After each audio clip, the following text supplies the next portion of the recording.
راپۆرتا ساڵانەیە وەزارەتە دەرڤەیە ئەمریکی دەبێژە ئیران وڵاتی ژمارەیەکی پشتەوانە تیرۆری بوو لە 2016. ئەف تاوانەکە چەند ساڵن ئیران پێتێ خەتابارکردن. ئەو راپۆرتە کەس دەکە و ئیران گەفەیە دکە سەر ئەولەهەیە جیهانێ بە پشتەوانیکردنا کۆمەڵێن تیرۆریستیان وەکە حزب الله و مایتێکردنێ دی عێراق، سووریا و یەمەنێدا. ئیران دەمینە و ئەم هەموو دەزانین خەتەرترین گەفەیە لەسەر ئەمریکا. نەبتەنێ گەفە لەسەر بەرژەوەندیان مالڤر لێ لەسەر ئەولەهیە جیهانەیە. و ئەو لیستەکە کریارایە ئیران ژێبەرپرسیارە. چالاکیە نوێ گەفە ناوۆکی دەرباز کرینە. راپۆرت پشتڕاز دکە و لە ساڵە 2016 ژمارە عێریشên تیرۆریستی لە سرانسەری جیهانê hevber digel sala 2015 kêm bibûn. Pitiriya wan êrîşan ji aliyê Komala Dewleta İslamî Daeş vebû ku bûne egerê kuştina pitiriya xelkê li Iraqê û li Sûriya.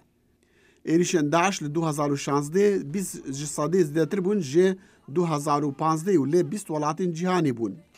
Raporta Wezareta Derveya Emerîkî sebaret tîrorê û danana Îranê li rêza yekem ya piştevanên komalên tîroristî hevdemê danana toleyan bû li ser 16 kesayetî û komalên kardariyê ku alîkariya bernama mûşekên balîstîkiyên Tehranê dikin. Serokê Îranê Hesan Ruhanî gelek bi tundî bersiva pêngava hikûmeta Serok Trump da lê negot bersiv wê çi be. Eger Amerîka sizayên nû bi her biyanûyekê li Kongresê yan li her cihekê dî pesend bike, İranê dê bersivek hebe. Eger Kongresî yasayek derbas kir, Perlemanê Îranê jî dê karekî heman şêwe bike. Em ê bersîngê pêşêlkiriyên Amerîka bigirin.